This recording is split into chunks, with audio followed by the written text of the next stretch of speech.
नमस्कार, मैं अनिशा बोंद्रे और आप देख रहे हैं केसरी उजाला न्यूज।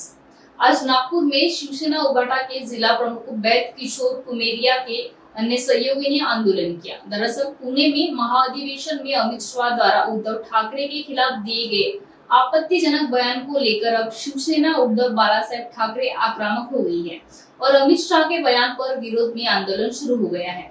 यह विरोध प्रदर्शन नागपुर के रेशमबाग इलाके में किया गया।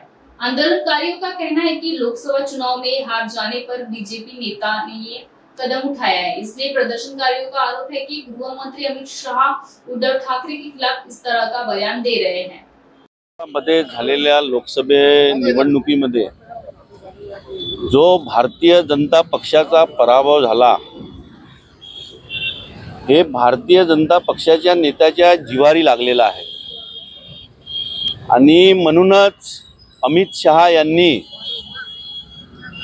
वाटेल ते बोलणे, अपशब्द बोलणे, आक्षेपार्ह वक्तव्य करणे आणि आमच्या उद्धव साहेबांविषयी असे शब्द त्यांनी वापरलेले आहेत। महाराष्ट्रामध्ये मराठी माणसाची अस्मिता जपण्याचं काम शिवसेना प्रमुख बाळासाहेब ठाकरे यांनी केलं।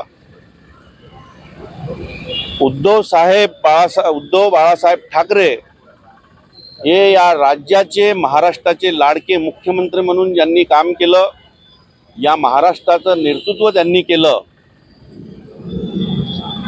आणि अशा व्यक्तीबद्दल जे महाराष्ट्राची जनता त्यांना पुन्हा मुख्यमंत्री झाले पाहिजे असे बघत आहे, एक बाहेरचा गुजराती व्यक्ती येऊन अमित शाह या महाराष्ट्राच्या मराठी माणसाविषयी अपशब्द वापरतो।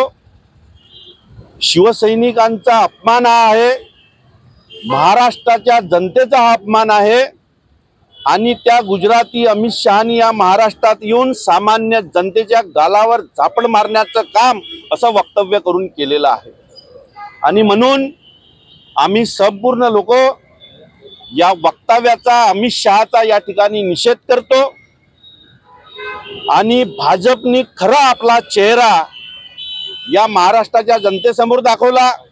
आपली गुंडागर्दी या ठिकाणी महाराष्ट्रात ते दाखवत आहे, परंतु महाराष्ट्राची जनता, शिवसैनिक हे कदापि खपवून घेणार नाही आणि येणाऱ्या या विधानसभेच्या निवडणुकीमध्ये या महाराष्ट्राची जनता या वक्तव्याचं, या गुंडागर्दीचं या विधानसभेमध्ये येणारा पराभव केल्याशिवाय राहणार नाही।